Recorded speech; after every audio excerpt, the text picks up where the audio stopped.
नमस्कार, कैसे हैं आप सब। हनुमान भाग 2 लेकर के उपस्थित हूँ। अभी तक हनुमान अशोक वाटिका को उजाड़ चुका है, प्रमोद वन को उजाड़ चुका है और कई सेनापति के बच्चे सेनापति को भी वो मार मार के भरता बना चुका है। अब उससे आगे चलते हैं। अपने बेटे अक्षय कुमार को खेत आया सुनकर तो एक बार रावण ढाल उठा। फिर उसने मेघनाद से कहा, यानी कि अक्षय कुमार को भी उन्होंने, हनुमान जी ने उसको उसी समय प्रमोद वन में मार दिया था। और मारने का कारण भी मैंने पिछले वीडियो में बताया था, क्योंकि अक्षय कुमार को मारना ही था। अंगद आने वाले थे लंका और अक्षय कुमार अंगद को अगर मारता तो अंगद परमधाम को सिधार जाते, इसलिए हनुमान ने सर्वप्रथम अपना यह कांटा को दूर किया। फिर रावण बहुत गुस्सा में, बहुत क्रोध में, बिल्कुल अपने आप को मतलब हिला डाला। फिर उसने मेघनाद से कहा, जाओ जैसे भी हो उस बानर को बांधे ले चले आयो। मेघनाद का वहां पहुंचना था कि हनुमान ने दहाड़ कर उस पर धावा बोल दिया। दोनों में घमासान लड़ाई छिड़ गई और मेघनाद ने जैसे तैसे ब्रह्मा के दिए हुए फंद में उन्हें ऐसे फांसा, ऐसे धरा कि हनुमान धरती पर जा गिरे। उन्हें तो वर मिला हुआ था कि तुम्हें कोई भी फंदा नहीं फांस सकेगा, लेकिन ये जानबूझकर बंध गए, क्योंकि उन्हें तो रावण से आंखें चार करनी थी। वे बंधे हुए रावण के सामने ले जा पहुंचा दिए गए, यानी कि मेघनाद हनुमान जी को रावण के दरबार में पहुंचा दिया। रावण के पूछने पर हनुमान ने बता दिया कि मैं वानर लोगों का राजा सुग्रीव का मंत्री हूँ। मैंने तुम्हारी सारी फुलवारी इसलिए उजाड़ फेंकी कि तुमसे मेरा आमना सामना हो जाए। सच सच बता दिया हमने। हाँ, जो मुझसे लोहा लेने आए उन्हें तो अपने बचाव के लिए पछाड़ना ही था। देखिए, मैं बताए देता हूँ कि न तो कोई हथियार मुझे छू सकता, न कोई फंदा मुझे फांस सकता। मैं तो श्री राम के काम से तुमसे 2 बातें करने के लिए बंधा चला आया हूँ। यह जो मेघनाद मुझे बांध कर लाया है, ये इसमें इसकी वीरता नहीं है, मेरी विनम्रता है। अब अपना भला चाहो तो मेरी बातें कान खोलकर सुन लो। श्री राम ने अपनी बहुरानी सीता को खोजते हुए वानरों के राजा सुग्रीव से मिताई कर ली है और उन्होंने बाली को एक ही बाण से धरती पर लुढ़का दिया है, जो तुम्हें पता चल गया होगा। उनके भेजे हुए वानर लोगों में से मैं एक हनुमान हूँ। यहाँ कर मैं सीता जी को भी हाथ जोड़ाया हूँ। तुमने तो इतने बड़े ऋषि के घर में जन्म लेकर और पढ़ लिख कर की लोटियां डूब दी, सब पर पानी फेर दिया। अब भला इसमें है ही कि तुम श्री राम के हाथ पैर जोड़कर अपने पाप का पछतावा कराओ कि भूल चूक क्षमा कर दे। पर क्या करूं, मुझे इसके लिए कहा नहीं गया। तुम सीता जी को कहले आए, लंका को आग में झुकने वाली काल रात्रि ही अपने पल्ले में लपेटे चले आए हो रावण। देखो, लंका बचानी हो तो सीता जी को झटपट लौटा दो, नहीं तो सब 12 बात हुआ समझो, सब सत्यानाश हुआ समझो, कोई नहीं बच पाओगे, सबको तुम आग में झोंक दोगे।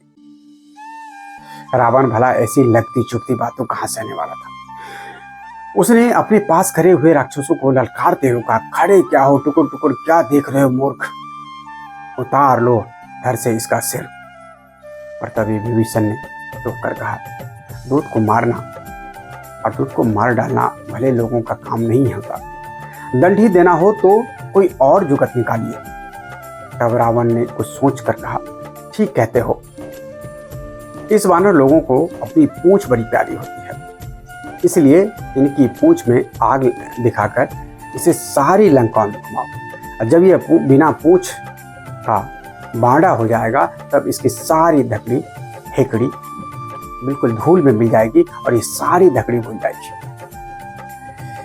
कहने भर की देरी थी कि हनुमान की पूंछ में तेल से लटपट कपड़े लपेट करके चकमक पत्थर घिस करके आग लगा दी गई। पर हनुमान थे कि उन्हें कोई कुछ तपन तक न जान पड़ी और उन्होंने देखते देखते अपनी देह इतनी बढ़ा ली कि बात की बात में विभीषण का घर छोड़ लंका का एक एक घर जलाकर राख कर दिया।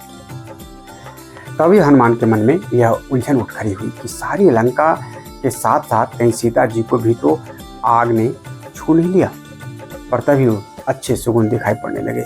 उन्हें पूरा भरोसा हो गया कि सीता जी के तेज के आगे आग की क्या बिसात कि उन्हें पास तक पटक सके। उन्हें ठीक ठाक देखकर तब कहीं उनके जी ठंडा हो पाया। यानी हनुमान वापस अशोक वाटिका गए, तब सीता जी को ठीक ठाक देख पाया, तब उनका मन शांत हुआ। जब वे सीता जी को हाथ जोड़कर चलने लगे, तब सीता जी ने कहा कि एक दिन कहीं छिपकर और रुको तो अच्छा हो। यानी कि सीता जी ने लंका जलाने के बाद एक दिन और रुकने के लिए उनको कहा। तुम्हारे रहने से मुझे बड़ा सहारा मिला है। और सीता जी को जैसे तैसे ढाढ़स बंधाकर हनुमान लौट चले और बात की बात में समुद्र लांघकर अपने साथियों से जा मिले, जो अंगद, जांगबंद आदि जो उनके इंतजार कर रहे थे। उनसे मिलकर उन्होंने लंका में जो कुछ किया था सब कह सुनाया। साथ ही उन्होंने यह भी कहा कि अब जैसे भी हो हमें लंका पर चढ़ाई कर ही देनी चाहिए। यह सुनकर अंगद ने बड़ी उमंग के साथ उछलते हुए कहा, यह कौन सी बड़ी बात है। ब्रह्मा के वरदान से मैंद और द्विविद ही लंका का चूर कर डाल सकता है। मैं अकेला ही लंका को धूल पे मिलवाकर रावण को धरती चटा सकता हूँ। चलो चलकर लंका जीतकर सीता जी के साथ लेकर श्री राम के पास चला जाए। पर जामवंत ने उसे कहा, देखो हड़बड़ी करना भूत का काम है।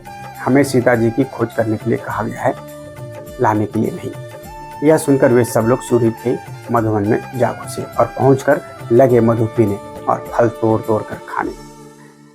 जब वहां के रखवाले दधिमुख ने उन्हें टोका रोका, तब वे उन पर चढ़ बैठे और लगे उस पर कस कस कर धुआंधार लात घूंसे बरसाने। दधिमुख ने जान बचाकर दौड़कर जब सुग्रीव से उनकी यह धमाचौकरे की बात चाह सुनाई, तब सुग्रीव मुंह का मुंह खिल उठा और उसने तार लिया कि ये सब काम बनाए लाए हैं, ऐसा काम बनने के बाद ही कर सकते हैं।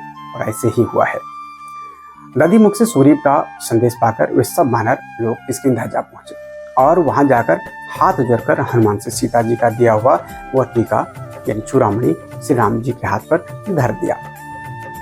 पर उन्होंने यह बात नहीं मानी और कहा कि श्री राम, लक्ष्मण और सुग्रीव से कहना कि वे आकर मुझे इस नरक से निकाल बचावे।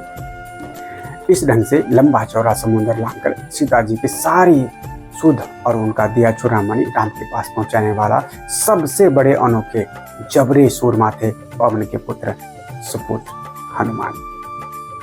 तो आशा करता हूँ ये छोटे से कहानी के माध्यम से आपको हनुमान के बारे में कुछ विशेष चीज जानने को मिला होगा, जो आपने टीवी सीरियल या रामायण से पढ़े समझे होंगे। तो धन्यवाद करता हूँ आपको, और अगर आपको मेरा वीडियो अच्छा लगे तो निश्चित ही आप हमारे चैनल को लाइक कीजिए, सब्सक्राइब कीजिए, शेयर कीजिए और कमेंट्स के माध्यम से अपना सुझाव दीजिए। बहुत बहुत धन्यवाद। जय श्री राम।